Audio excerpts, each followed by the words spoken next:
I am Marty Lynch. I am chair for the Learning Greenhouse, and we are here today with members of the school project to learn how to plant milkweed seeds.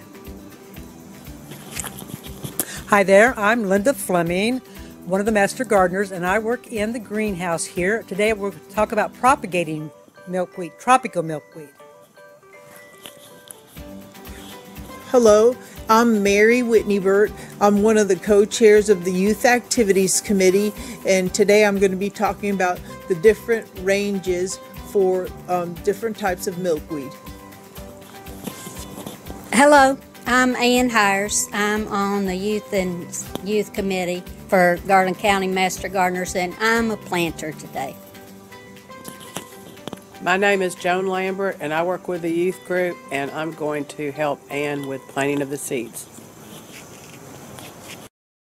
All right, when you want to begin learning how to plant milkweed seed, what you do is find resources that you can get what you want to use. And the resource that I use to order seeds is from Prairie Nursery. And when you order seeds, you want to order individual packets or plants of seeds. You don't want to order a mixture because you want to have the exact type of milkweed that you want. And you can order plants or you can order seeds from Prairie Moon Nursery. They're also online. And I will have at the end of this program a resource sheet so you don't have to worry about writing down all this stuff. Pine Ridge Gardens is in London, Arkansas, which is just west of Russellville off of the interstate, and you can buy plants there. You cannot buy seeds, and that is a wonderful place to go for all types of native plants unique to Arkansas.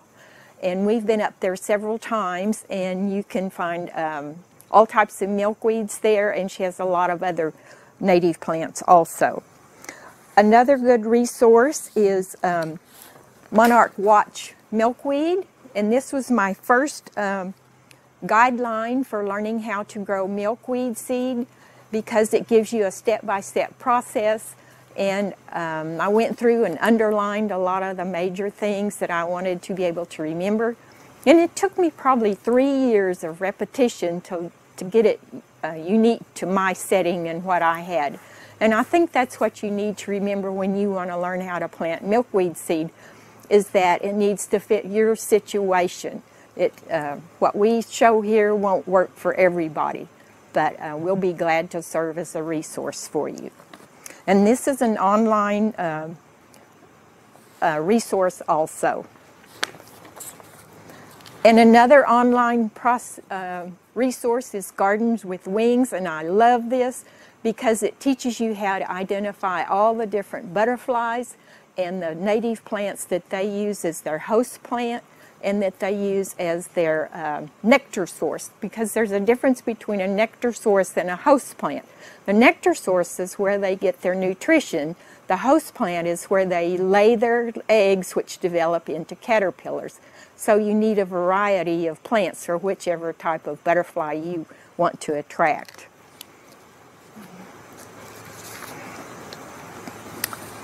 Okay, why grow milkweed seed rather than purchase plants? Well, for one thing, seeds are much less expensive. You can buy a packet of seeds from Prairie Moon Nursery for $3. That's the set price for a packet of seeds. However, the number of seeds per packet will vary depending on the commonality of the milkweed. Some you get like 100 for a packet, and some you'll only get like 20 or 30 of the more scarce types of milkweeds. And when you grow seeds, you have the joy of seeing the seeds germinate and grow, and then you get to transplant them and grow them in your own yard or share them with other people. And you get to care for them also. You can buy plants from Prairie Moon Nursery. You get a 3-pack. They're for $18. And at Pine Ridge Garden, most of her plants are like $8 per plant. But when you get a plant, they are very well developed and very mature plants. Also at Lake Hamilton Nursery, which is out 70 West at the corner of North and South Moore Roads. You can buy, last year they had tropical milkweed, and I called him, and I think they're going to have swamp milkweed again this year. So if you go to your local favorite plant nursery and they don't have the plant, the native plant that you want, you ask them, and then that helps them to understand that there is a strong interest in native plants, and they will find the resources and supply those for their customers. Also, when you plant plants, you have instant gratification. You don't have to wait for the seed to germinate if that's not meaningful to you. The plant is ready to place in the ground, and it's instantly ready for caterpillar food because the caterpillars are laid pretty early when the monarchs start coming through.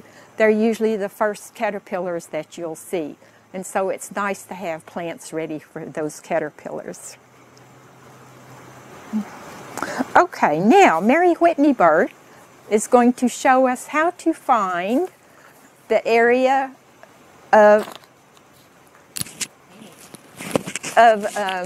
find an app that is appropriate to find native plants for Arkansas, because you just don't want to order seeds just because you think it's pretty.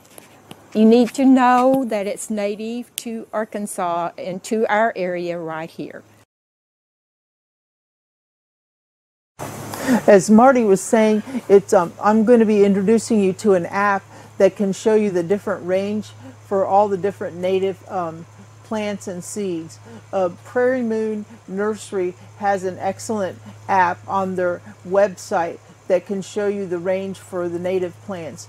They have over 700 seeds that you can buy that are for native plants. And if you go on their website, the Prairie Moon Nursery Seeds, you can take it and you can type in whatever kind of plant that you would like, and it'll pull up the plant for you. And the example that I'm looking at today is the world milkweed, or the tall milkweed. And with the tall milkweed, you will scroll down toward the middle of the page, and it will give you a range map. And the important thing when you're looking at the range, we want to look at plants that are native to Arkansas, because just because you have a milkweed that you have that's a native plant, it may not be native to Arkansas. It may be native to a state near Arkansas, but not Arkansas.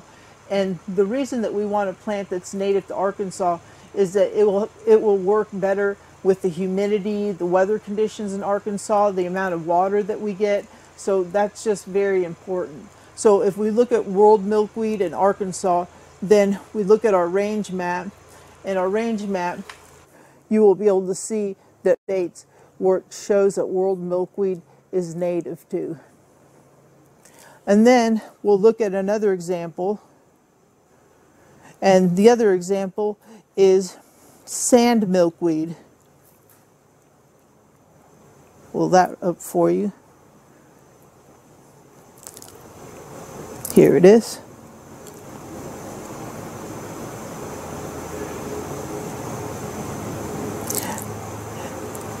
And with sand milkweed, as we look at the range map, it's very close to Arkansas, but as you see, it's right to the west of us. It's only native in Texas, Oklahoma, and Arizona, and states to the west of us. So really, if you want to make a native garden that is really Arkansas native, you wouldn't buy the sand milkweed. But you can use milkweeds like swamp milkweed, butterfly weed, world milkweed, and others that are native to Arkansas. So that's a way that you can use this app to help yourself with the milkweed and lots of other native plants that Prairie Moon has. Okay, so now Linda Fleming is going to be talking to you about and demonstrate for you on what they do here at the Learning Greenhouse. Hi there, I'm Linda Fleming.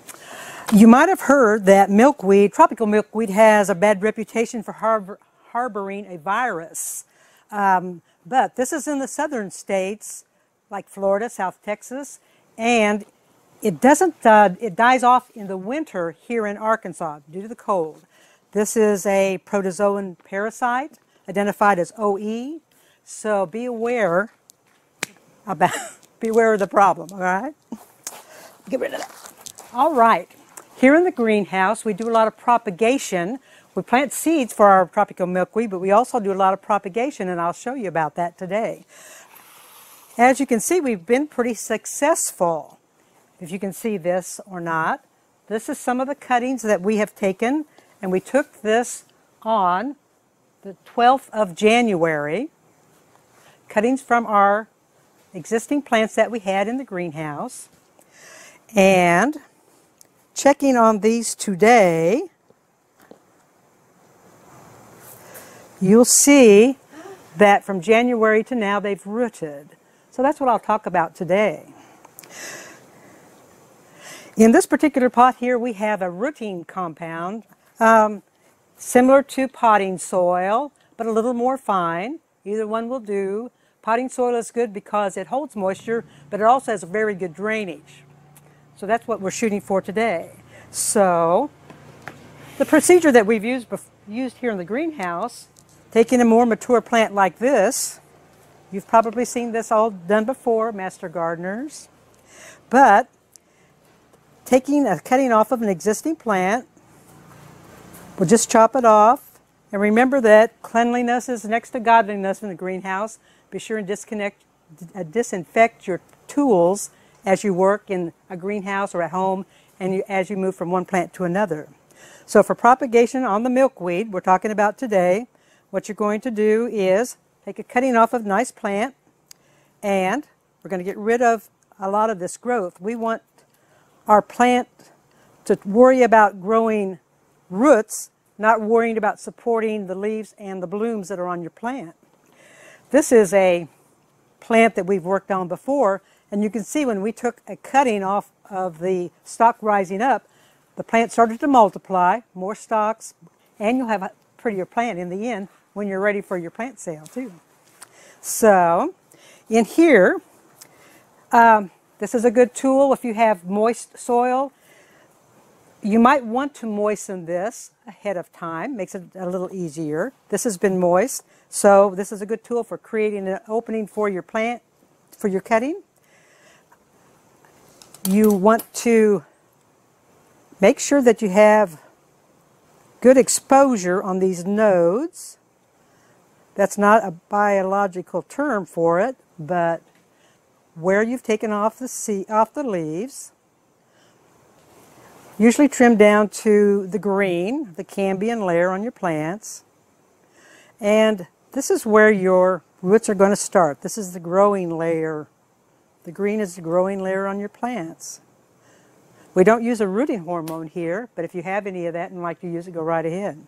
So we're going to stick these in our soil, just like that. We want to make sure there's a lot of contact. That's the reason it's in there so nice and deep. And one thing I've learned, if you don't have a nice stable environment like a greenhouse, like the master gardeners do here, once you've got your cuttings in your pot, you've moistened it down. To maintain the moisture, you might have chopsticks or sticks from your yard. If you use a plastic bag over the top of your pot, this will maintain the moisture at a more constant level, make it a little easier for your plants to start, okay? So that's the procedure that we do here. We take our taller, more mature plants, trim it off, make sure you've got lots of access points, nodes on that plant, trim back your leaves, use whichever kind of potting mix or rooting mix that you have, and you're hoping for something like this in the end. All right, when you order your milkweed seeds, or this is true of a lot of native plant seeds, is that you need to be aware that they may need stratification. And stratification is the term that means that the seeds need to have cold exposure for a certain amount of time. So when you order your seeds, you will look on the, well, when you order them, you will look on the ordering information, and it will give you the number of days that it needs to be stratified or placed in your refrigerator. And for showy milkweed, it needs to be in, it has the germination code of C30, and that means it needs to be cold for 30 days. And rose milkweed or swamp milkweed needs to have a cold of 30 days also. And I have some other seeds here that have been placed in my refrigerator drawer, and I have the packets labeled. You need to be sure and label your seeds because you will not remember. Okay, and so this is swamp milkweed, and it was placed in the refrigerator. Let me find the right ones. I should have already had them out. I ordered these this late fall, and actually, when you order milkweed seed, it's best to order it like in the like this time of year, because then it's warm enough that the milkweed seed will germinate after you get them out of the refrigerator, because they require a certain amount of heat in order to germinate. So for the swamp milkweed, or here's the showy milkweed, okay, I have it labeled, and it has 55 seeds and a cold for 30 days. And so on the front of the little plastic bag, I put the date that it comes out of my veggie drawer of the refrigerator. And I think the 8th is today, isn't it? I think so. So what you do is you take a little bit of sand and you just barely moisten it. Don't make it soppy. Just barely moisten it. And then you put the seeds in there, and then you keep it in your veggie drawer in your refrigerator in a plastic bag. And that is an example of what happens to the seeds when they are in nature and they fall in the ground. And sometimes these will germinate more quickly. You need to check them for sprouts.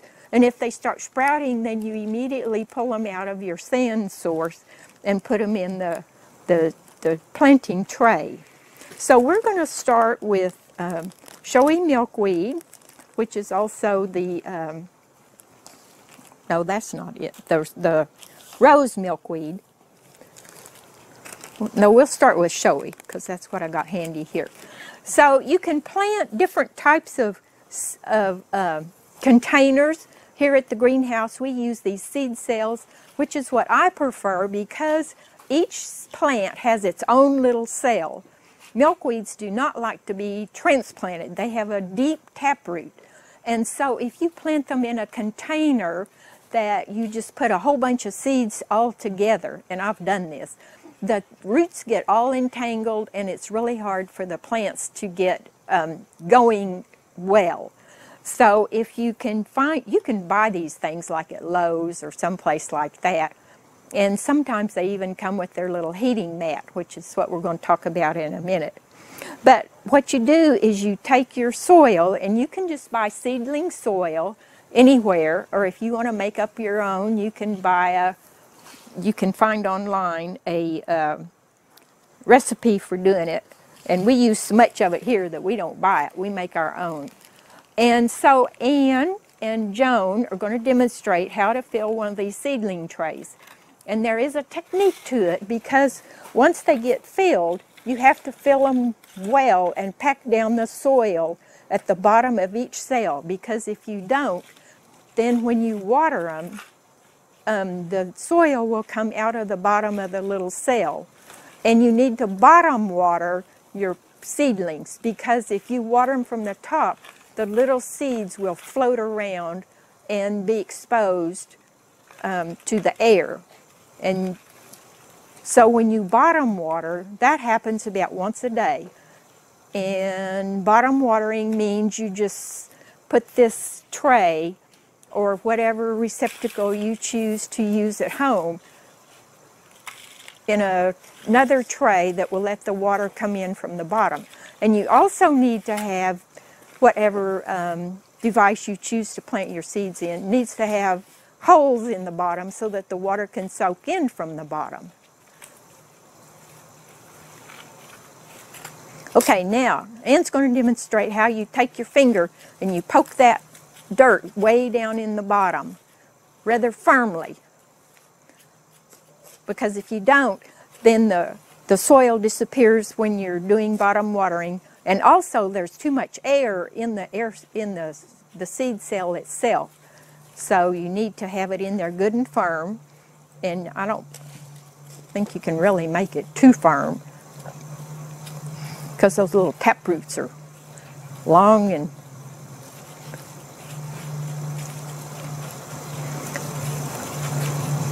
okay. Now, while they finish that, I'm gonna go over to the area where we have some heating mats and explain to you about some ways that you can keep your milkweed seeds warm. Okay, from Amazon, I ordered these very large heating mats, which are 48 inches long by about 21 inches wide. And that, if you're going to do multiple trays even at home, this is a nice size to use because you can put veggies or any other types of plants that you want to start on one of these. But you can also buy them much smaller. And the reason I prefer this type is that you can control the temperature of the heat to the bottom of the trays. And milkweed need a high temperature, so that of about 75 to 80 degrees. So if you're going to plant milkweed seeds in this time of year, you're going to have to do something to supplement the heat. And just putting them in a windowsill will not do it. So you need some type of a bottom heating mat. And I know you can buy heating mats like at Lowe's or places like that, but they are more like a heating pad type of situation, so that you can't individually control the temperature range that you want on your heating pad. Okay, this is the thing that controls the temperature, and you can set it to centigrade or you can set it to Fahrenheit. And this one is not plugged in, but it has a digital indicator, and it will show you the temperature that the mat is. And then there's a prong that goes into the tray itself, into the dirt, and then that's what gives it the feedback. Actually, here's one right here, Pam. This is the little probe that goes down in the dirt, and then that provides the feedback to the unit itself to either raise or lower the temperature of the mat. And these mats are not really expensive if you order them like from Amazon. I think this one was like $60-some. So that's not bad. And this is the largest size they make. You can get them much smaller and they are not near as expensive. But if you don't want to do this, you can do this.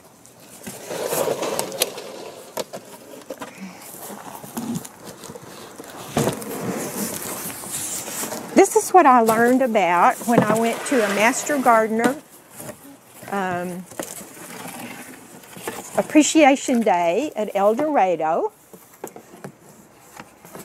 What you do is you get a box, just a plain old box, and you line it with aluminum foil, and then in the top of it you put a fixture that you can screw in an LED light bulb, and that provides warmth inside of the box. And you can get quite a few little trays of plants in there. Of course, you can't use a big tray like this, but for home raising of your veggies and flower seeds or things like this, this works really, really well. And it's not that the bulb provides light, but that it provides warmth, because seeds need warmth to germinate. And then once they germinate and the first cotyledon leaves, the false leaves, come out, then that's when they need light to make their true leaves, which is what we call the second set of leaves. So this is a rather inexpensive way, and if you got some kid, some child that's in like an East Lab or doing something like that, they can do this also as a project. And then I just use these clips to keep it shut. I use these in my little greenhouse at home. Plus I have heating pads also. So, okay, let's go back to Ann and Joan. Okay, so, all right, today is the day after 30 days in the refrigerator that the showy milkweed is ready to come out. So we dump it out, and then you separate the sand from the seeds, and you can use your fingers or you can use the tweezers, and you just lay it down on the top, and there should be 55 seeds in here. And another reason I like using seed cells is that you know you've got 55 seeds in that packet, and then when you plant one seed per cell, then you know how many have come up. You know your rate of germination. I've planted them together just in one mass, you know, on a big pot of soil, and then never can count how many have come up, or I don't take the time to count. So it's kind of a tedious process, but really it's very well worth the effort if you like seeing seeds come up, and I do. It just thrills me to no end. It's also a good project to do with children. There's nothing poisonous about this, and it teaches them how to manage soil, how to manage seeds, the joy of putting it in the ground and seeing it come up, and then seeing the caterpillars from the different types of butterflies eat the leaves. And that brings up another point, is when you decide to do milkweeds at home and you go out one day and you find all of your milkweed leaves are gone, don't think your plant has died, because what has happened is a caterpillar has used those leaves for its food source. Do not think the plant is dead and pull it up, because it will make more leaves, and you will have another crop of leaves for the fall group of monarchs that come through. Another good thing to do is to cut off your milkweed so that it will be more bushy, and then you can have more leaves available for the caterpillars. Because if you don't, then what happens is that it just gets tall and leggy, and the leaves end up at the top. Another thing that you have to be aware of are the aphids. They are they love milkweeds. They're those little orange bugs. And the first thing you can do is, well, number one is to constantly watch your milkweed plants. When they first start to appear, is to try to just take out a spray bottle and wash them off with water. And they multiply so fast, though, that sometimes works and most of the time doesn't. So what you can do is you take just a little bit of detergent, like real soap, not Dawn soap, but like that Castile soap, and mix a wee bit of that in your spray bottle, and that will help to suffocate the aphids. And if that doesn't work, then what you can do is use pyrethrin, P-Y-R-E-T-H-R-I-N, and that will get the little boogers. And then you have another bug. It's an orange and black colored bug that's very visible, and it eats the aphids. And I have read that really neither one of these injures the plant, but what happens is they secrete a nectar, sticky substance on the plant that makes it really difficult for it to grow and be real healthy. So trying to maintain the aphid population on your milkweed is a major problem. And you can research all these things online and find out a lot more information. And if you decide not to plant all of your seeds, like there are 55 seeds in here, and we're going to plant all of these because the school projects is going to use a lot of them. But I have had, there's some of these seeds that come like 1,000 or 500 to a packet. And of course, I never plant that many. But you can stick them back in the refrigerator and they'll keep like for a couple of years. Just check to make sure that they haven't sprouted, and if they've sprouted, then pull them out. But you can keep them longer than 30 or 60 days.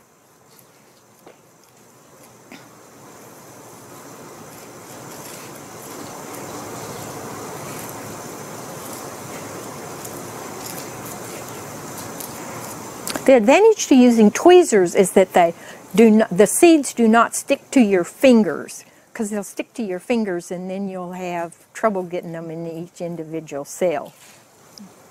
And when they get those planted, which they've just about done, then we're going to demonstrate how to very gently cover them up with more soil.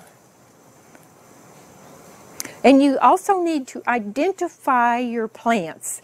You can use a paper that shows how many trays, how many rows you have, or you can use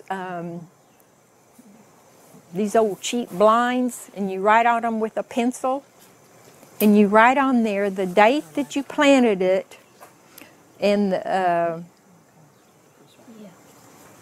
name of the seed. Because you think you're going to remember all this stuff, but I can guarantee you, you won't. It's like, you know, this floral incognito. You have these plants out in your yard and you don't know what it is. And we put this to where we know where we stop. With the seed we've just planted from here, that direction. Yeah. And you just take your hand and you just very lightly cover them. And see how lightly you're covering it, because that's why you don't want to water from the top, is you, no matter how gentle you are, the top dirt gets blasted off of those little seeds. And when you bottom water, you want to do it so that the soil on the very top of the seed cells is moist. And you'll have to do this about once a day, depending on how dry it is in the environment that you keep them.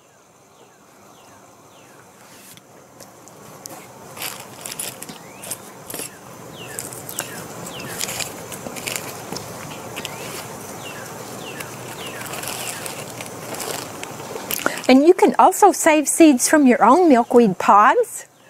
This is swamp milkweed that I was given by the park school. They have several pods that were mature, and you can save them. And there's probably close to 500 seeds in this one little packet. And so you can do that. One thing you need to do if you're going to save your own seeds, though, is take like a piece of, oh, what's that stuff you use in the kitchen? Wax paper? Saran wrap? No, it's knit cloth. Oh, cheesecloth. Cheesecloth, yeah. Cut you a piece of cheesecloth and tie it around your pods, because what happens is those little seeds have little fibers on them and they float off in the air. That's how they naturally propagate. And if you want to collect them, you need to keep them from floating off. So if you'll just tie a little piece of cheesecloth around them, that'll keep them collected for you.